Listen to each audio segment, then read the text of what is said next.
మంత్రిగా ఈ రాష్ట్రానికి మంత్రిగా నేను పనిచేసినప్పుడు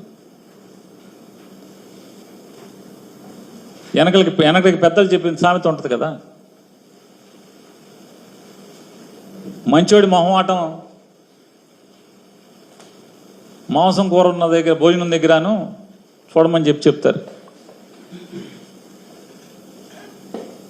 అంటే నాన్ వెజిటేరియన్ తినేవాళ్ళలో సామెత అది. నేను మంత్రిగా పనిచేశాను కదా, ఇవాళ ఉన్నటువంటి డీజీపీ గారు నేను కలిసి పనిచేశాం. ఆయన ఆర్టీసీ ఎండీగా, నేను రవాణా శాఖ మంత్రిగా. నేను వారి అంతరాత్మనే ఒకసారి అడగమంటున్నాను. మనం కలిసి పనిచేసినటువంటి ఆ కాలంలో పేరుని నాని అనేవాడు మీకు ఎక్కడన్నా తప్పుడు పని మీకు చెప్పటం కానీ, లాభాపేక్షతో మీకు ఒక ఆదేశం ఇవ్వటం కానీ, మీ మీద ఒత్తిడి చేయటం కానీ, లేదా పాత డీజీపీ గారు కూడా ఉన్నారు, రిటైర్డ్ డీజీపీ గారు కూడా, వారిద్దరూ నేను కలిసి పనిచేశాం.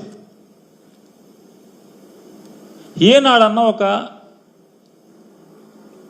తప్పుడు పని, కక్కుర్తి పనికి మీ మీద ఒత్తిడి చేయటం, మిమ్మల్ని అడగటం, మిమ్మల్ని ఆదేశించటం ఇప్పుడున్న జరిగిందా? నా క్యారెక్టర్ మీకు క్షుణ్ణంగా దగ్గరగా చూసిన అధికారుల్లో మీరు ఉన్నారు. లేదు, రవాణా శాఖలో వందల మంది అధికారులు ఉన్నారు. ఏ అధికారులు నన్ను అడగండి.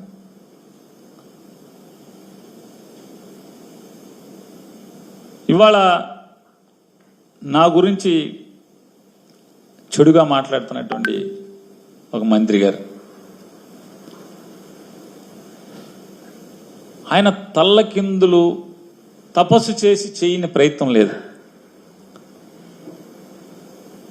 నా భార్య జయసుధ మీద కేసు కట్టించడం దగ్గర నుంచి ఆవిడని అరెస్ట్ చేయటానికి ఎంత ప్రయత్నం చేశాడో అంత ప్రయత్నం చేశాడు. కానీ ఏ మాటకు ఆ మాట దీంట్లో చెప్పుకుని తీరాలి. చంద్రబాబు నాయుడు గారు మాత్రం అతను ఎన్నిసార్లు కలిసినా, నాని భార్యను అరెస్ట్ చేద్దామని చెప్పి ఎన్నిసార్లు కలిసినా ఆయన మాత్రం పొరపాటును కూడా మైండ్ ఏమన్నా చెడిందంటే ఇంట్లో ఆడవాళ్ళకి అరెస్టులు చేయడం ఏంటి? మన టార్గెట్ పేరు నానిగాడు, ఆయన వేసేయండి అంటే, కాదు సార్ ఆడు కొడుకుని కూడా వేసేయాలి సార్. సరే నీ కక్ష ఆడు కొడుకు మీద కూడా ఉంటే ఇద్దరిని కలిసి చేసేయండి, అంతేగాని ఇంట్లో ఆడవాళ్ళ మీదకేంటే తప్పుడు పనులు అని చెప్పని ఆయన నడుచుకుంటూ వెళ్ళిపోయారు. ఇది అధికారులు ఉన్నారు సాక్ష్యం, ఎమ్మెల్యేలు ఉన్నారు సాక్ష్యం. టీడీపీ ఎమ్మెల్యేలు కొంతమంది ఉన్నారు, అధికారులు కూడా ఉన్నారు. నాదెండ్ల మనోహర్ గారు కూడా పక్కనే నుంచుని ఉన్నాడు ఈ కాన్వర్సేషన్ జరిగినప్పుడు. తప్పే ఉంది. రాజకీయ వైరం మాకు చంద్రబాబు నాయుడు గారికి ఉంది, కానీ ఆయన హుందాగా ప్రవర్తించినప్పుడు చెప్తాం తప్పే ఉంది. ఇవాళ రాజకీయ కక్ష లేదని మాట్లాడతారు. రాజకీయ కక్ష లేకపోతే సరాసరి మేనేజర్ మీద, నా మీద ఇప్పుడు జరిగే ప్రయత్నం అదే కదా. రేపో ఎల్లుండో, ఎందుకంటే 2వ తారీఖు స్క్వాష్ ఏదో వేసినట్టున్నారు మేనేజర్ ఇంట్లో వాళ్ళందరూ. 2వ తారీఖు ఏదో వాయిదా పడినట్టు ఉంది. 2వ తారీఖు లోపు ఎక్కడన్నా గాలించి ఆ మేనేజర్ని తీసుకొచ్చి అతనితో బలవంతంగా 4 పీకో 10 పీకో తెలకాయితల మీద సంతకాలు పెట్టించి నా పేరు రాసుకుని నన్ను అరెస్ట్ చేయడమే కదా ఇక మిగిలి ఉన్నది. మనకు అర్థమవుతున్నది కదా, నన్ను నా కొడుకుని ఇద్దరిని అరెస్ట్ చేయడమే కదా ఇక మిగిలి ఉన్నది. కానీ ఇంట్లో ఆడవాళ్ళ జోలికి వెళ్తాం ఎంతవరకు అని అడుగుతున్నాను నేను. వీళ్ళు ఎంపీపీగా ఉన్నారు కాబట్టి వాళ్ళు పర్మిషన్ ఇవ్వట్లేదు అంటే ఒకటే చెప్పాం, 14 రోజులు సమయం ఇస్తాం. 14 రోజుల తర్వాత కలెక్టర్ గారు can over right that rule. మీరు ఎంపీపీలు అని చెప్పి మీ చేతుల్లో ఉందని అధికారం అనుకోవడానికి లేదు. అభివృద్ధికి మీరు ఎన్ని అడ్డగోడలు కట్టినా బద్దలు పట్టుకుని ముందుకెళ్లే శక్తి సమర్థత మా దగ్గర ఉన్నారు. ఎందుకంటే బేసిక్ అడ్మినిస్ట్రేటివ్ ఇబ్బందులు కనుక కలగ చేస్తే దాని చర్యలు మళ్ళీ వేరే విధంగా ఉంటాయి.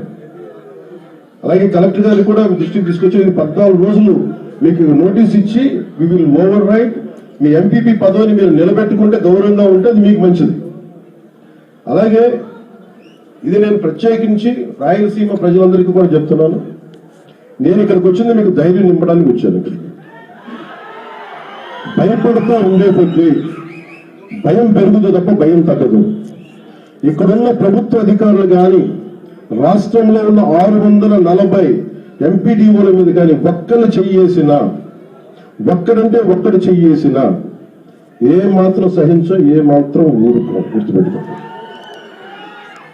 మీకు ఎలా ఉంటుందంటే చెప్తున్నాను, ఇళ్లలోంచి బయటికి లాక్కొచ్చి జైల్లో పెడతాం. గుర్తుపెట్టుకోండి. ఇళ్లలోంచి లాక్కొస్తాం. మర్యాదగా ఉన్నంతసేపు మర్యాదగా ఉంటాం, పద్ధతిగా ఉంటే పద్ధతిగా ఉంటాం, ప్రజాస్వామ్యబద్ధంగా ఉంటే ప్రజాస్వామ్యబద్ధంగా ఉంటాం. స్థాయి దాటి మీకు కొమ్ములు వచ్చినాయి, మీరు ఇక్కడ కూర్చోబెట్టి మీరు ఆధిపత్య ధోరణితో కానీ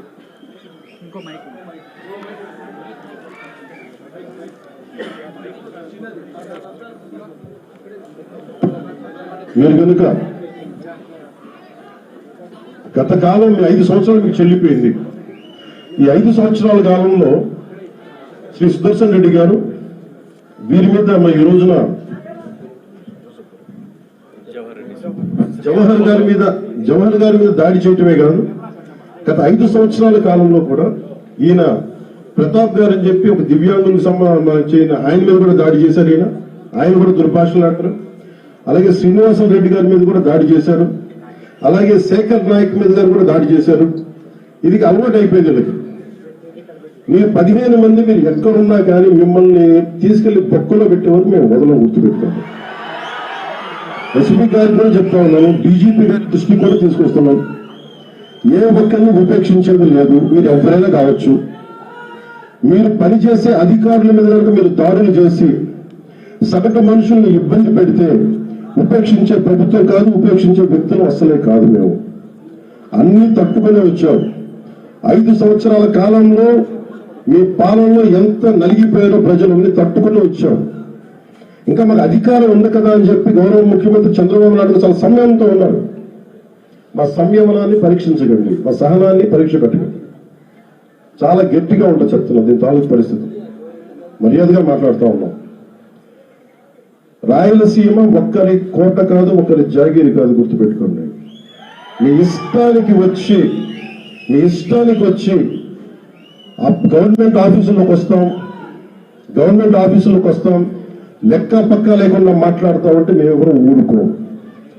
ఈ సందర్భాన్ని పురస్కరించుకొని ఎవరైనా సరే భవిష్యత్తులో ఏ అధికారి, ఒక ఎంపీడీఓల మీద కాదు, ఏ ఒక్క ప్రభుత్వ అధికారి మీద కానీ జులుం చలాయించినా, ఇష్టారాజ్యంగా మాట్లాడినా ఒక్కొక్కరికి మీకు భవిష్యత్తు చాలా ఖచ్చితంగా ఒక ఖరాఖండిగా ఉంటుంది. మా రియాక్షన్ మీరు గుర్తుపెట్టుకోండి.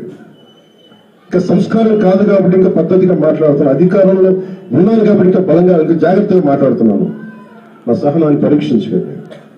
చాలా పద్ధతిగా మాట్లాడుతూ ఉన్నాం. అలాగే వైసీపీ నాయకులకు కూడా మీ నాయకుల్ని నిగ్రహించుకోమని చెప్పండి.